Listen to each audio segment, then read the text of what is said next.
न गुरोरधिकं तत्त्वं न गुरोरधिकं तपः.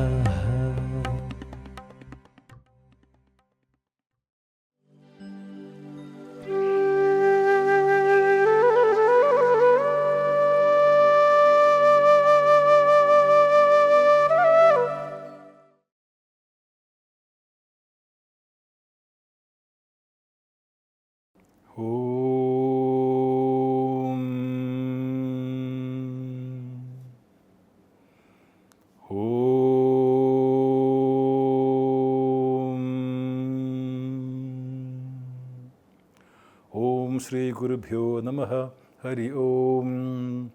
Dhyayamodhavalavakunthanavatim tejomayim nashtikim nigdhapangavilokinim bhagavatim mandaspitaśrimukim valsalyamritavaršinim sumaduram sankirtanalapinim Shyamangi madhasikta suktim Amritanandamayi. Om Gum Gurubhyo Namaha Amriteshri Namaha. Om Gam Ganpati Namaha. Om Ha Saraswati Namaha. Om. My infinite prostrations at the lotus feet of my Sadguru Sri Mata Amritanandamayi Devi, Universal Teacher, Universal Mother.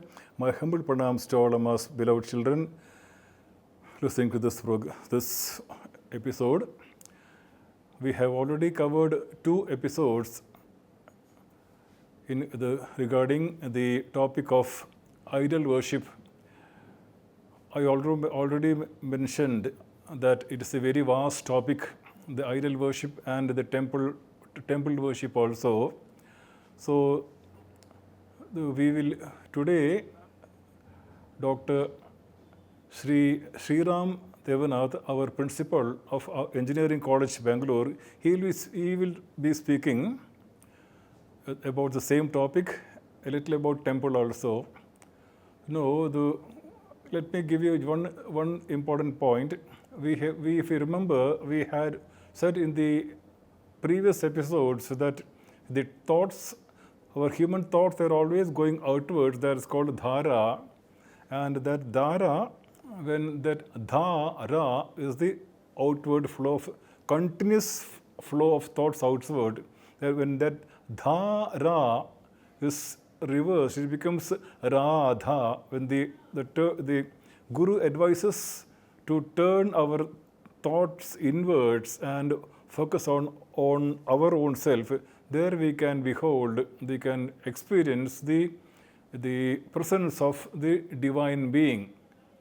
In every human being, in every living being, we can experience the presence of the divine being. That is what we have seen.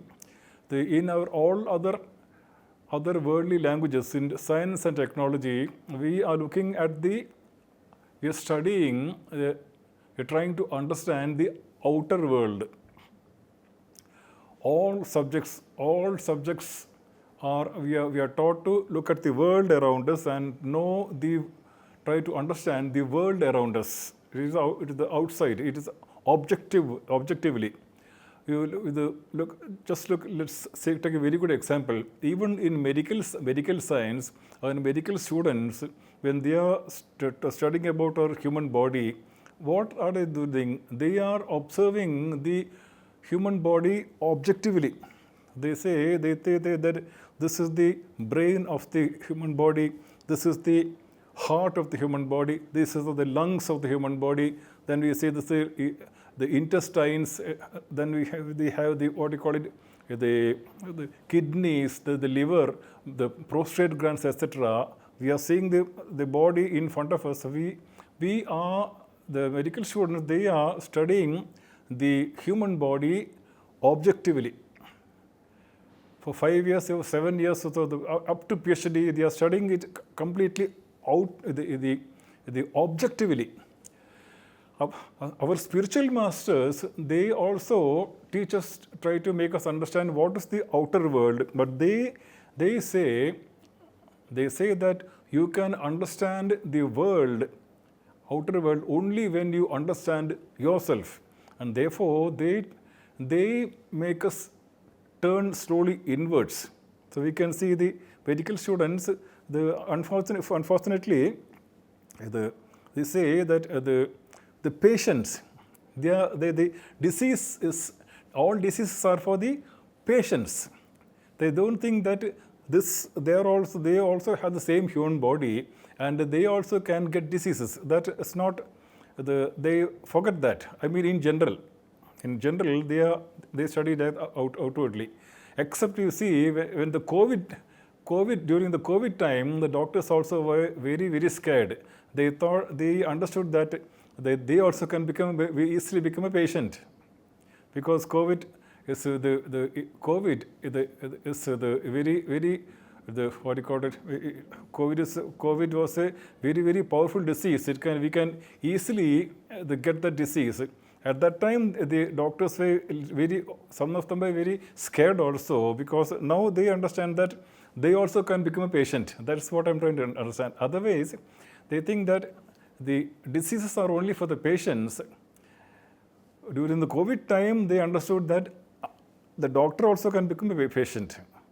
So if you hope you understand the point. The point is that we study the objective world.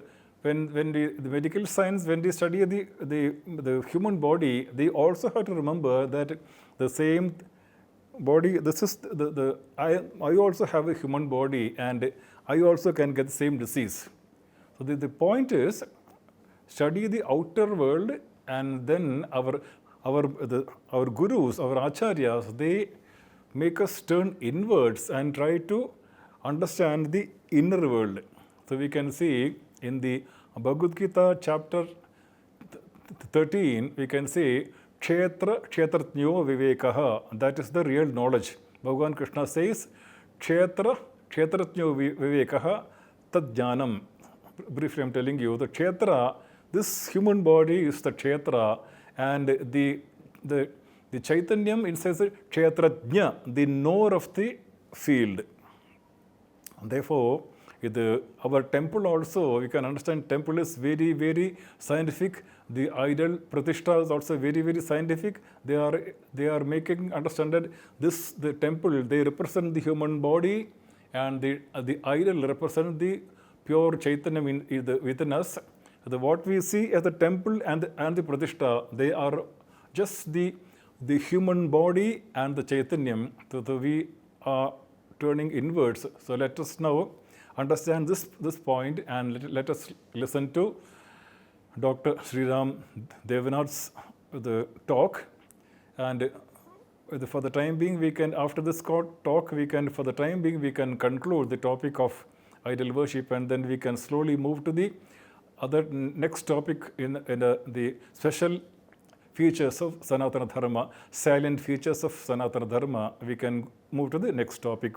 Om Amritageetananda Namaha. Om Amritageetananda Namaha. Today, it is my pleasure and privilege to share a few thoughts about an important topic, idol worship. Now, when we think about this topic, these two words, idol and worship, and then we perhaps compare it, let us say, to some other words, terms such as yoga, meditation, worship, and so on, pilgrimage, and so on. What is different about this? Do they all have the same feelings being evoked by the listener? So, supposing you hear the word pilgrimage or the word yoga, and then you hear the word or the term idol worship, what feelings are evoked in you? Are they the same as that which is evoked when you listen to the word yoga or meditation, for example? Is it the same? If it's not the same, if there is a difference in the feeling, perhaps you feel something is less positive or more positive, One wonders why that is so. Why should it be different? What is different about this term? Here it would be worth delving a little bit into the origins of the two words. These origins can throw a lot of insight into how we connect with those concepts today, even though these terms might be centuries old. Do the terms evoke the same kind of feelings depending on where you are, from which part you are in the world? That is another question. We could be all from different cultures, different lands, different religions, and so it would be interesting to know whether this term evokes the same feelings, the same level of positivity or negativity, etc., the same level of certainty or doubt, etc. Is it that, or are there different kinds of feelings being experienced by different people? Why is that so? Supposing I say water, wherever we are in the world, it is the same, but this definitely it has a connection to our culture, to the faith that we have, the faith that we practice.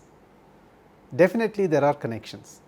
Therefore, it behooves us to look into the origins and then draw some insights into how we respond to hearing these terms. Idol and worship, two separate words. What about the idol word?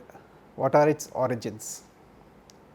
We know that an idol is a word that represents, in meaning, some object with a form, with a definite form, with a definite shape, with a definite set of features, perhaps color, perhaps texture. So, it is a form, very specific and definite form. But when we join it with the word worship, certainly it brings something very different and new in meaning, because it is not just any form, but it is a form that we worship. Then we now ask the question, okay, it is a form, but what kind of forms do we worship? What does worship mean? Then we have to take the two meanings together. First, the word idol. See, today we live in a world where we have free movement of people from one country to another. People move across the entire globe, they settle in foreign lands, they get exposed to so many different cultures, faiths, religions, languages, traditions, and so on. And it is interesting that when you have this kind of movement across the globe, certainly there comes a lot of room for varied interpretations of the words, misinterpretations of the word, changes in the meanings of the word. And such a situation is what we are facing now, because if we look at the origin of the word idol, it turns out the connotation was, it means a false god, a false god. Now you think about this, if that is the meaning that has historically come about in an entire community's mind, in vast sections of humanity, if that is the meaning being ascribed to the word idol, which is false god, then you combine it with the word worship, idol worship. So, you are saying worship of false god. Okay. Now, I think when we put those two together, certainly you can understand why I asked that question in the beginning. When we hear this term, what sort of feelings are being evoked in the listener? Now, I mentioned that we have to look at the origins of two words. Idol we have looked at, now comes the word worship. Worship, it turns out historically comes from worth, W-O-R-T-H, worth or worthy or worthiness. So, worthship, that means is something worthy, is there a worthiness ascribed to something. Now, you put the two things together, false god, worthiness. Now, if you were to present it this way, then who would say that they want to do this? Because they say, what is the value? There is no worthiness, there is no value if it is to a false god. So, now we see the problem.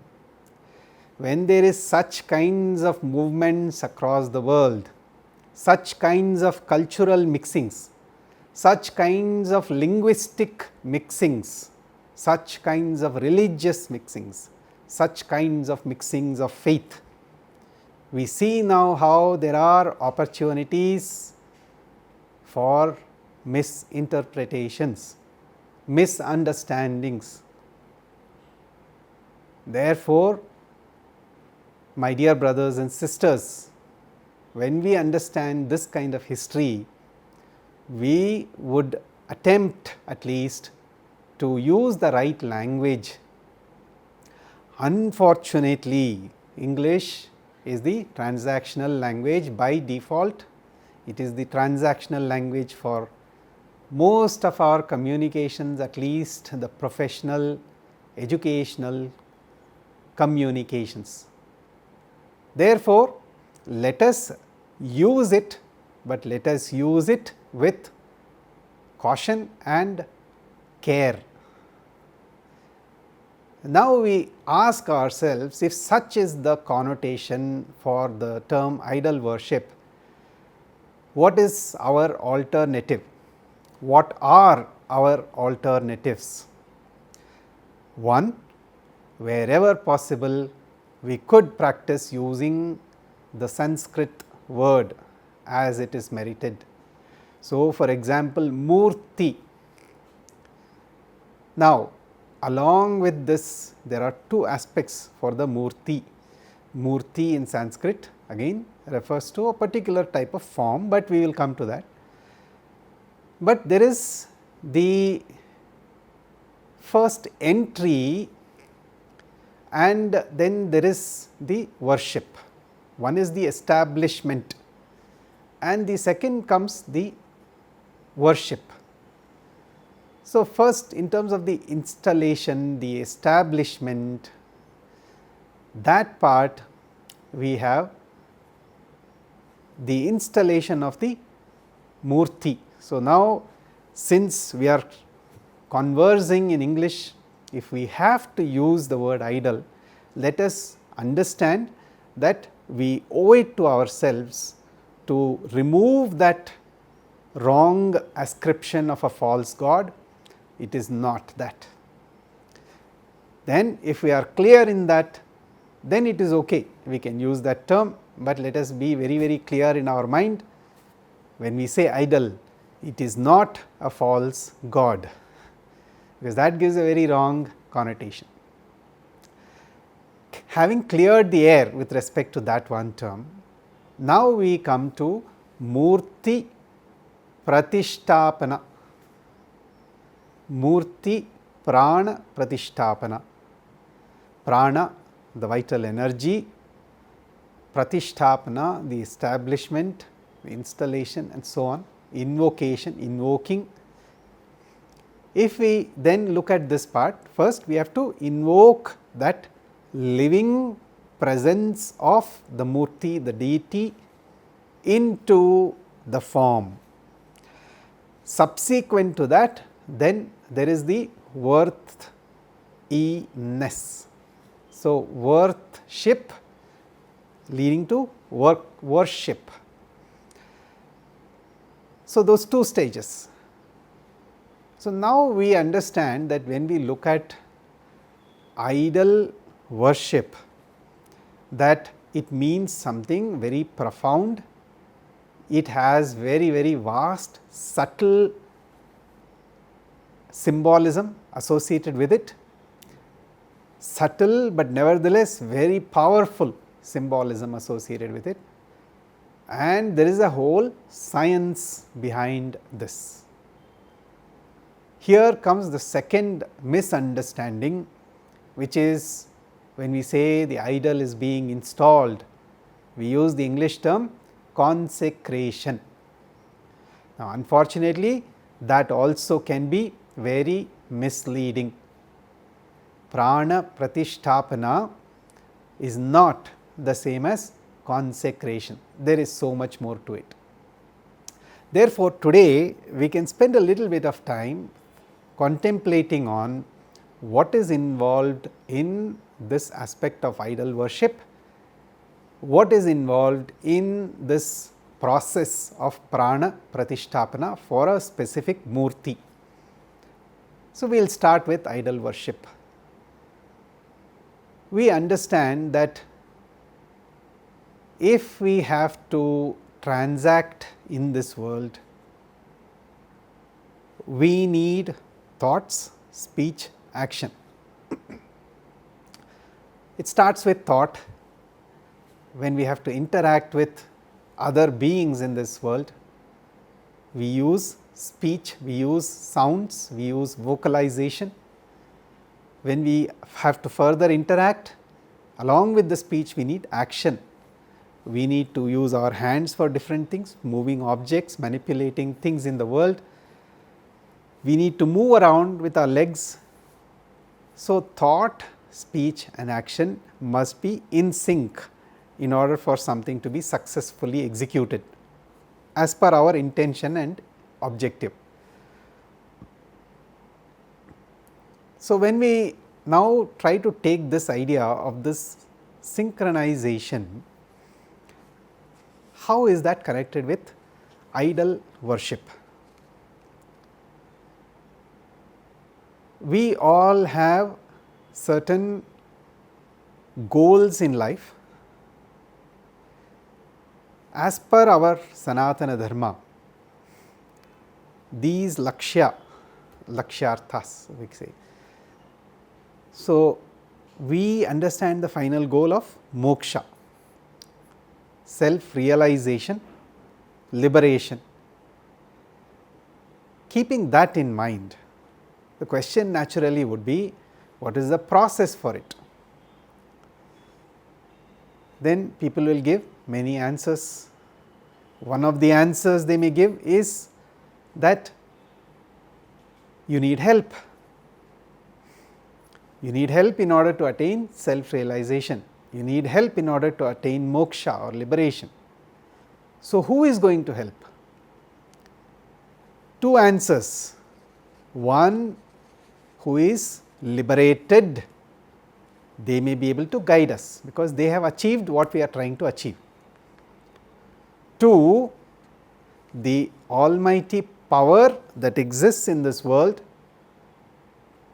which has the power to grant anything, which has the power to do anything, omnipotent power, that we can ask for help from. So, one who has achieved liberation or self realization we call a Sadguru, the other is God, Bhagwan. Now, Sadguru, if we are blessed, if we are meritorious and worthy, certainly the Guru will call us Sannidhyam, the closeness, the proximity to the Guru we shall get. Regardless, there is one presence that is that never ceases, that never stops, that is never far away, and that we say is God. Now, this God's presence, somebody will say, oh, it's all very, very nice to talk about theory, it's all philosophy, but then how do I ask for help? Because I can't see God. So, this question then leads us to a method, a technique for seeing God. There are many methods, many are the methods that are advocated, that are advised, that are given in many scriptures, in many religions. One of those, given very beautifully, is the idea of worship of form, form based worship. So, we talk about Nishkala, Sakala, Sarupa, Nirupa. So, form, formless, both are okay, depending on the devotee, the seeker's frame of mind, their temperament, their prarabdha. The Guru and God, they decide what would be the right path, what would be the right set of techniques for Sannidhyam to the Guru, Sannidhyam to God, to Bhagwan. One of those ways is the idol worship, form based worship. What is so special? Even in LKG, lower kindergarten, upper kindergarten, UKG, how is the education initiated? We are all familiar with it. The teacher is there, they come, they may show a picture, and then they show a picture of an apple, and then they say A for apple. So, you are seeing something, it has a definite boundary, a shape, a color, and so on, and the child is taught by association. The form of the letter A is associated with that colored image that the child is seeing. Then there is a crystallization, there is a something that is very, very subtle, abstract, is being crystallized into these neuronal connections in our brain, in our memory. So, we see that. Now, we see from childhood itself we are used to this. Conceptualization is going from the abstract to something that is less abstract, that is more tangible, concrete, more definite, because we seem to be able to learn and understand better when we see form. So, now we see God in out of infinite compassion, Guru out of infinite compassion has given such techniques, so that we may benefit in ways that are easy for us, that are relatable, identifiable for us.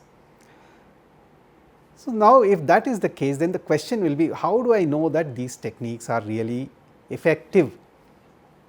So, then we come to the science part of it. Whenever we ask our questions, do we know it works? How does it work? Science comes about. We want to get that kind of deeper understanding. So, is there a science for the Murti Prana Pratishtapana? Is there a science for the Devalayas, the temples that are established? Is there a science for Puja? Is there a science behind Yajna or Homa? Is there a science for all these? Answer is yes. Our scriptures describe these elaborately. So, let us now look at one, layers of meanings when it comes to the science. The form itself, if you take the form of a deity, you see varieties. For example, you see Lord Shiva with a particular form, you see Lord Vishnu who looks different, he has got 4 hands, Chaturbhuja. You see Lord Ganesha, he does not even have a human face. You see so many different ones. There are some with the face of a wild boar, Varaha. There are some with the face of a monkey, there are some with the face of a parrot. So, there is that particular layer, the superficial layer, and we try to think about what is the symbolism being depicted there.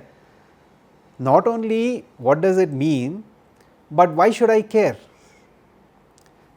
So, the answer is each aspect of that form reminds us of something.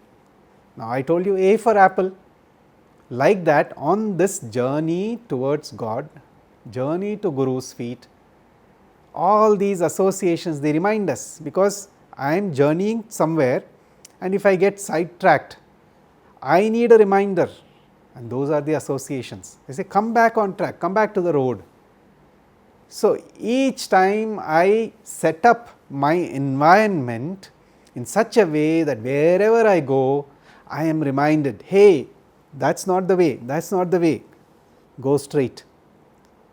All the science in idol worship, all the science behind pujas, yajnas, homas, all the science behind the temple architecture, all the science behind the prana pratisthapana, they all help us in this, a concentrated effort, so that we don't deviate, but we go straight as possible and reach Guru's feet, God's feet.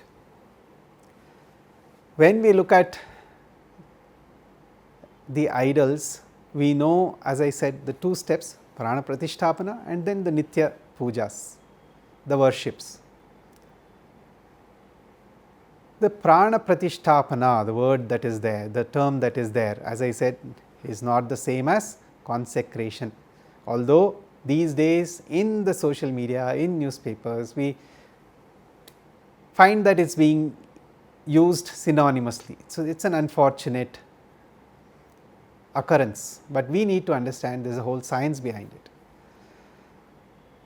Very, very interestingly, the whole process of prana pratisthapana bears amazing similarity with the way an egg is fertilized inside a living being, if let us say human being, how it grows into an embryo, the fetus, and then develops, matures, and then is born as a baby. There is great science behind it. If you look at that process, there are several very methodical, very clearly defined specifications in terms of what must happen in each step, each phase, starting with one, identifying the murti, which murti is needed for the temple that is being planned over there. That itself requires the insight and intuition of a Mahatma who is connected to the divine. When that decision, when that sankalpa is made, then we understand if it is a male deity or a female deity. And this is the exactness, the accuracy with which our scriptures specify in the Agama Shastras, that now when you are going in search of the right kind of stone from which the idol is to be carved and sculpted, if it is a male deity, there is such a thing as a male stone. If it is a female murti, there is such a thing as a female stone from which the carving and the sculpting has to be started. See that precision with which they have defined all this. Once that is done, the selection is done, it will not be available everywhere.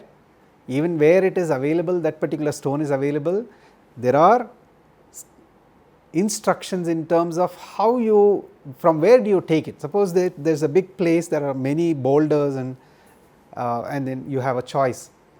It says what should be the surroundings from which you can take that particular stone. All those kinds of instructions are given. Now you take that, and then there are some mantras which you utter, and then with the first chisel, when you strike the chisel with the hammer, mantras are chanted. The sculptor has to undergo some purification before starting this process. When the form is cut out, when the form is finally made,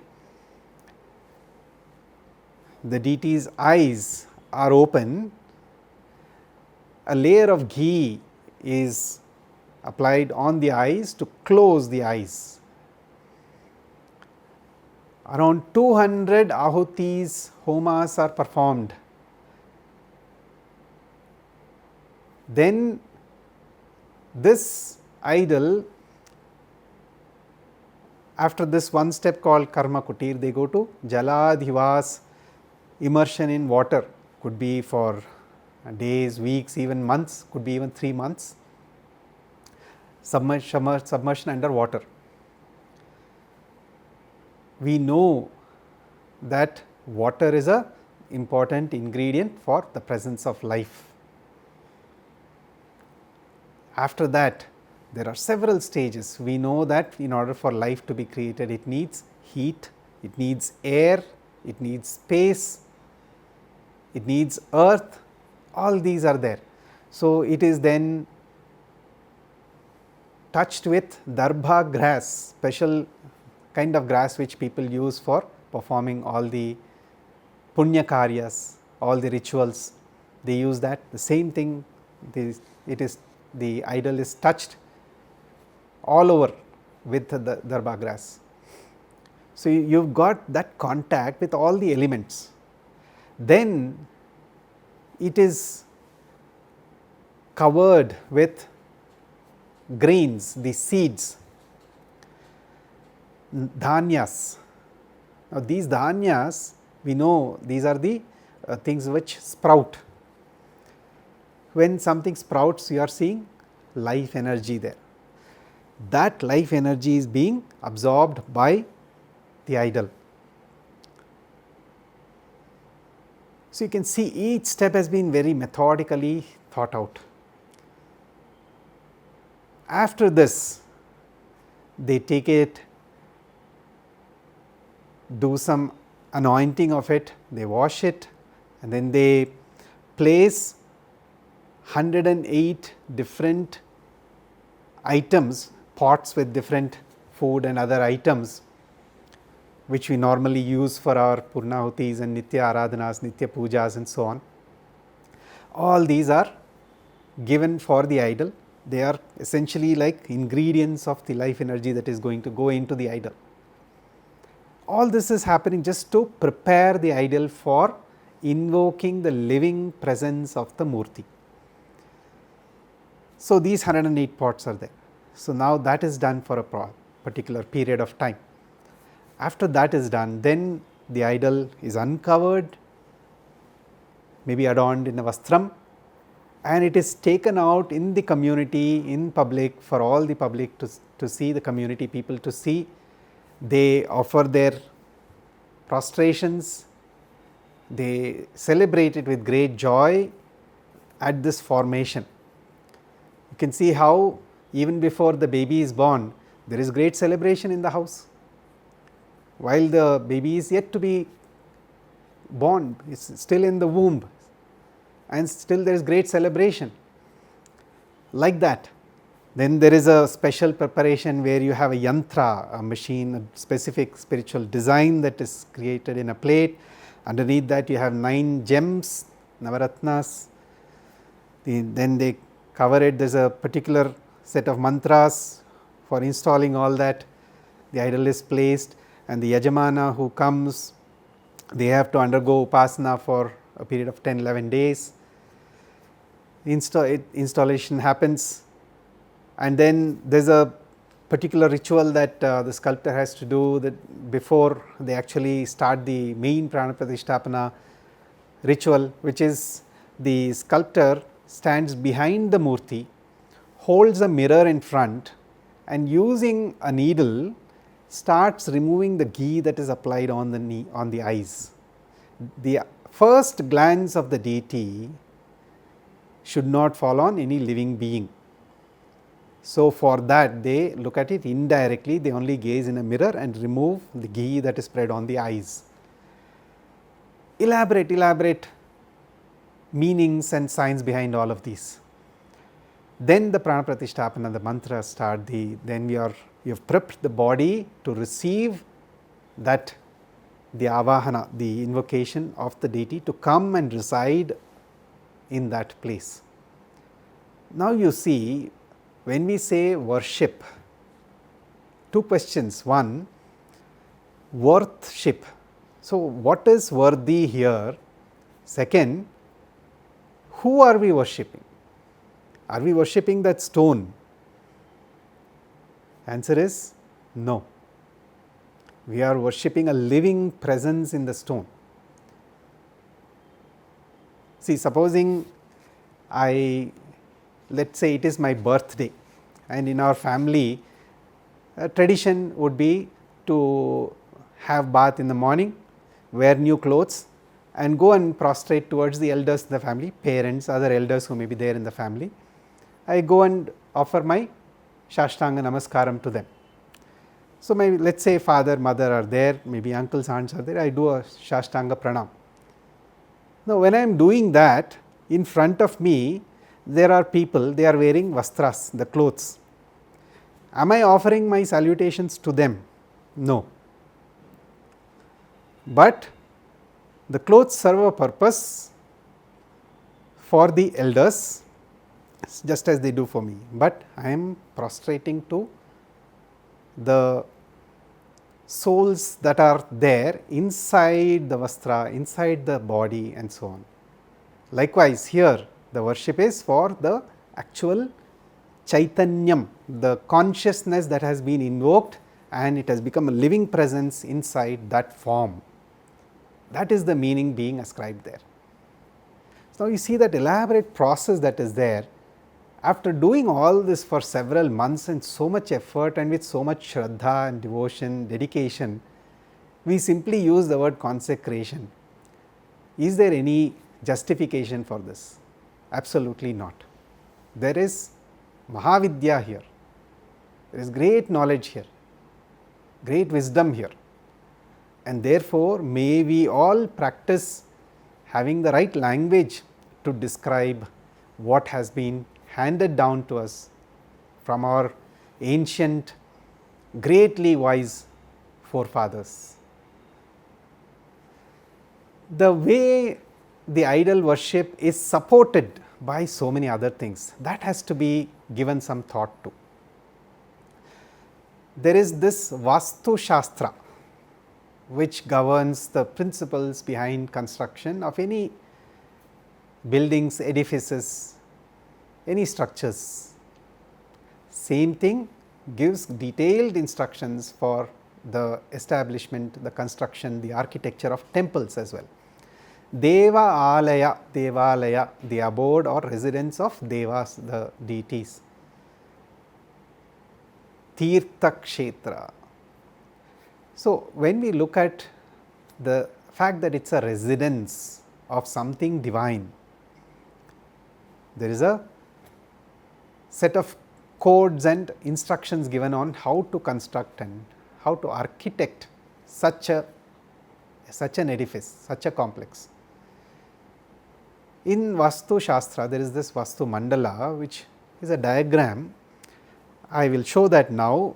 That diagram, it will be displayed on the screen. On the screen, you will see a picture with a square shape, square outline, and it has 8 by 8 squares, that means 64 smaller squares within the large square. These also have correspondence to the directions, the north, east, south, west. There is a set of instructions on how exactly the temple is to be constructed, keeping these directions in mind. That is one aspect to it. Second is this often quoted phrase, Yatha Pinde Tatha Brahmande. Pinde, this human body, this microcosm, Brahmande, the cosmos. So, Yatha Pinde Tatha Brahmande, the way this body is built is the same as the way the cosmos has been created. How profound that is. We see simple examples would be 70% of the earth is water, 70% of the human body is water, like that. It is just one simple example, but there is amazing similarities when we look at it. Very importantly here, this pindam, that concept is being used now even in the Vastu Mandala, which is used for design of temples. I will show you now. I have already shown you one picture in which you have seen a human body kind of with knees bent in kind of like Padmasana, and diagonally from the bottom left corner to the top right corner. One more figure now I am going to show you. This shows the temple complex and a human being lying horizontally at the base of this figure, and it shows how there is a striking similarity and connection between this human body and the temple architecture. At the feet of the human being is the dwar, the temple entry point, the gate. Then you have near the genital area of the human beings, there is the Dvajastambha, the flagpole. Between the two there is some space, little bit of the courtyard, intentionally kept bare. Then you have the entry into the mandala, the mantapa, little more space. Then you go closer to the inner sanctum sanctorum, and you find that suddenly the passageway is narrowed because you are entering, and there you have some barriers so that not everybody can enter inside. And then you further go inside, there is a little bit of space there, it is further narrow, and then you have the small square or rectangular place in which you have the murti installed over there, the Garbhagriha. So, you will see this parallel from the feet to the genital organs, to the stomach, to the chest, to the throat or neck, and then to the forehead, and then the head region representing the Garbhagriha. And right in the middle of that is the idol, where we say there is Chaitanyam that has been invoked. From Yoga Shastra, Tantra Shastra, we understand about the presence of chakras, the 7 chakras in the human body. Once again there is a connection from the Mooladhara to the Swadhisthana to the Manipura and so on, all the way up to Sahasrara. There are direct connections in terms of the way the temple is designed. So, now you see how much thought has been put into this, the connection yatha brahmande, yatha pinde tatha brahmande, how that connection is established between the human body and the temple. Every aspect has been thought of. So, now when I told you, if we have to make this journey as directly as possible to God, to our Guru, avoiding the distractions, we need to create environments that are conducive for that. Those are our temples. If you see Tamil Nadu, for example, you walk a few seconds, you walk a few minutes, and you are there in a temple. Whole state is filled with that. So, now you see constant reminders, wherever you go you cannot be away from it. And so, there is a constant reinforcement, constant support. Whatever be the problems that I may face in life, support system is right there, because I know regardless of how other human beings may treat me, there is one living presence that will never fail me, and that is that Chaitanyam. Wherever it might be, whichever murti it might be, that Chaitanyam is going to protect me and will never let me down. So, that imagine the kind of support and strength we can get from that faith. That infrastructure is set up all over the land, and now it is up to us to understand and to give importance to this understanding of this, and how it can actually be a tremendous boost of energy, faith, strength that we can get from this infrastructure. So, now we look at this journey. One, idol worship.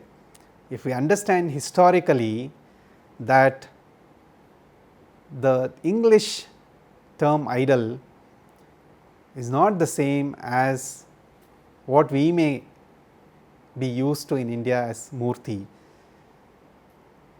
then if we have that clear understanding and then you use idol, okay, no problem. But without that understanding, if we equate the two, there is a problem, because this is not about worshipping of a false god. This is about a living presence of a deity that has chosen to reside in that form, and that deity is worthy, and therefore we worship. Worship. With that understanding, then we will have no more doubts about what idol worship is. Now, with this temple architecture, I mentioned about the directions. In our Shastras, they talk about the Dikpalas, the different the protectors of the different directions. There are such beings which protect the different directions, and so the temple architecture keeps that in mind. So, I would like to read to you a little bit about the symbolism and the significance of these, and make one last connection, which is in terms of the chakras and the way they are made use of in the temple construction, the temple architecture. I would like to first recite this Sanskrit shloka and then give the meaning in terms of the temple architecture. Garbhagraha siraha poktam antaralam galam tatha ardra mandapam hridayasthanam kuchisthanam mandapomahan medrasthaneshu dvajastambam prakaram janju angicha gopuram padayosketa padasya angula poktaha gopuram stupasthatha evam devalayam angamuchyate. The meaning is as follows. The Garbhagraha, the main sanctum sanctorum, is equated with the human head. Antarala, the vestibule adjoining the Garbhagraha, is equated with the human neck. The Ardha Mantapam or half hall is compared with the human chest. Mahamantapam, the main hall, is equated with the stomach. The Dvajastamba, flag post, is viewed along with the human male organ. Gopuram or temple gateway tower is viewed along with the human feet. I mentioned about the Dikpalas. So, if you look at these directions and the symbolism, the northeast direction is ruled by Ishanya Shiva, the Lord of Water, who influences having balanced thinking. East direction ruled by Indra influences long life. Southeast direction ruled by Agni influences comfort, peace, prosperity and progeny. South direction ruled by Yama, Lord of Death. Normally, you might have noticed people will not do the punya karyas facing the south. Right? The Lord can face the south, the deity can face the south, but we will not do the punya karyas facing the south. So, it says south direction is ruled by Yama, which normally yields nothing but mourning, depression and pain. But important qualification, if this direction is used properly, it safeguards us from the envy or jealousy of others and it casts off other evils. West direction is ruled by Varuna, Lord of Water, Lord of Rain, and this influences reputation, fame, prosperity and success. Southwest direction ruled by Naikritya actually is the form of a demon. It influences protection, strength and stability. Northwest direction ruled by Vayu, lot of wind, influences peace. North direction, Kubera, the lord of wealth, influences good strength, good qualities, better business, prosperity, good education and growth in terms of worldly acquisitions and so on. Finally, this is apart from the Ashtadikpalas, the center is ruled by Lord Brahma, the creator of the universe.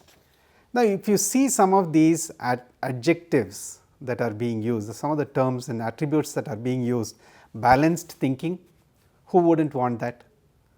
Long life, peace, comfort, prosperity, who would not want that?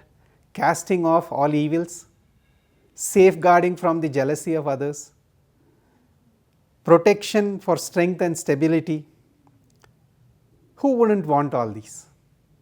Now, you can see how there is a great science behind all these constructions. Now, we come to the chakras. There are 7 chakras, and we know that the Yoga Shastras and the Tantra Shastras explain in great detail about this and how there is an entire marga, a pathway just based on control that we can achieve in terms of prana that is being directed through these channels.